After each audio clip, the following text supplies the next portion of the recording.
আমার পরিবারকে ছাড়াই এটাই আমার প্রথম জন্মদিন। আর এই জন্মদিনে অনেক বেশি ব্যস্ততার ভিতরে ছিলাম।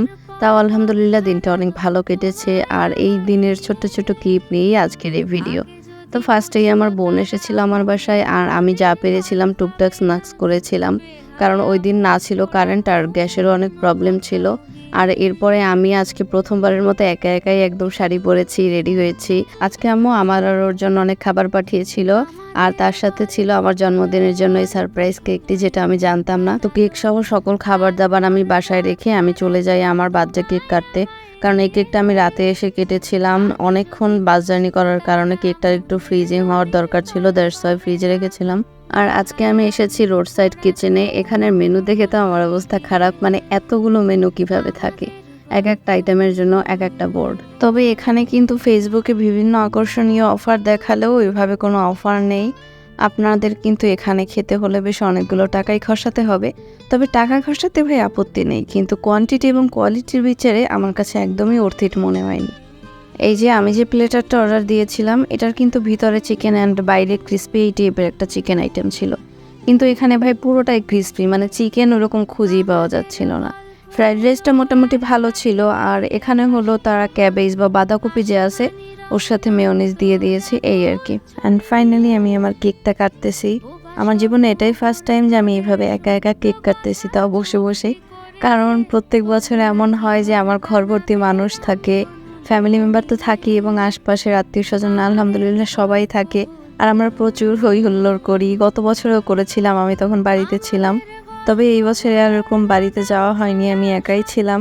স্বভাবজাতভাবে আমরা মানুষরা কিন্তু সবসময় কারো না কারো উপরে ডিপেন্ডেন্ট থাকি। আর আমরা বোধহয় সব থেকে স্ট্রং হয়ে যাই তখন, যখন আমরা কারো উপরে ডিপেন্ডেন্ট থাকি না, আর সমস্ত কিছু আমাদের নিজের একার হাতে সামলাতে হয়। ঢাকা আসার পর থেকেই ধীরে ধীরে আমার ভিতরেও এই স্ট্রংনেসটা চলে এসেছে। এখন আমি আলহামদুলিল্লাহ নিজেকে নিজে অনেক ভালো রাখতে পারি। সকল কিছুর জন্যই আলহামদুলিল্লাহ। আর কেক কাটার পরে আমি একটু খেয়েছিলাম। আমি আবার খুব একটা পছন্দ করি না মিষ্টি জিনিস। আর কেক তো আমার বাসায় অহরহ হয়, অ্যাজ আমার আম্মু কেক সেল করে।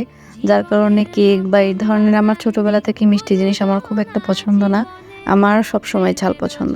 তো ওইখানে যে ভাইয়ারা ছিল ওনাদের সাথে আমি বেশ অনেকটা কেক শেয়ার করেছিলাম। আর তারপরে আমি চলে আসি, চা খাই। দেন এত বেশি গরম লাগছিল, একটা লেমনেড খাই। অ্যান্ড দেন আমি চলে যাই খানাসে। আর খানাসে গেলে তো অবশ্যই কোল্ড কফি খাবো। ওই দিন অনেক বেশি গরম লাগছিল আমার, অ্যাজ আমি শাড়ি পরেছিলাম। তারপর দিনটাও অনেক বেশি গরম ছিল, সমস্ত কিছু মিলিয়ে। আচ্ছা, এই মেয়েটা এত বেশি শাই কেন বুঝি না। অলওয়েজ পাবলিক প্লেসে একটু ক্যামেরা অন করলে আমার এত হাসি পায়, এত লজ্জা লাগে। আমি যে কীভাবে ভিডিও বানাই আমি নিজেও জানি না। আজকের কোল্ড কফি আর ব্যান দুইটাই অনেক মজার ছিল। আর আমি একটু পরেই খেয়াল করলাম যে সামনে আরেকটা ভাইয়ের কেক কাটা হচ্ছে, কারণ তারও আজকে জন্মদিন।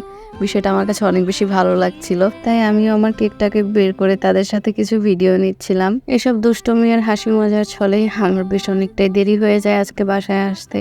তো বাসায় আসার পরে আমি ফার্স্টেই যেটা করেছি, আম্মুর যে কেকটা ছিল ওইটাকে আমি কেটেছি। আম্মু আমাকে যে কেকগুলো দেয় ওর সাথে কখনোই ক্রিম অ্যাড করে না, অ্যাজ এটা অনেক লং জার্নির একটা ব্যাপার থাকে, আর বাসের ভিতরে গরম থাকে, তার কারণে ক্রিম গলে যাওয়ার সম্ভাবনা থাকে আর নষ্ট হওয়ারও সম্ভাবনা থাকে। আম্মু সবসময় এইভাবে একটা বক্সে করে আমাকে কেক দেয়। আর এখানে কিন্তু সম্পূর্ণ চকলেট, এখানে কোনো ক্রিম নেই। আর উপরে লেখা যেগুলো ওগুলো কিন্তু হোয়াইট চকলেট দিয়ে করা। যেহেতু আমার লেট হয়ে গিয়েছিল, তাই আমি খুব তাড়াহুড়ো করে এলোমেলোভাবেই আপুদের দিয়ে দিলাম। আর এরপরে আমি বসলাম আমার ডিনার করতে। আর আজকে আমি আসার সময় আমার ডিনারটা নিয়ে এসেছিলাম। আমার খুব করে ইচ্ছা করছিল নান আর চিকেন চাপ খাই। তো এই জন্যই সামনের একটা দোকান থেকে আমি নান আর চিকেন চাপ নিয়ে এসেছিলাম। চিকেন চাপের সাথে রায়তাও ছিল, কিন্তু আমি তো দই খাই না, তাই আমি রায়তাও খেতে পারলাম না। চিকেন চাপটা ভালোই ছিল, তবে ভিতরটা সফট থাকলেও একটু ড্রাই ছিল, মানে জুসিনেস যে একটা থাকে ওইটা ছিল না।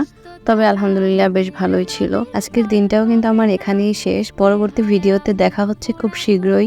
সবাই ভালো থাকবেন আর আমার জন্য দোয়া করবেন, অনেক বেশি দোয়া করবেন, যাতে আমি রেগুলার ভিডিও দিতে পারি। আল্লাহ হাফেজ।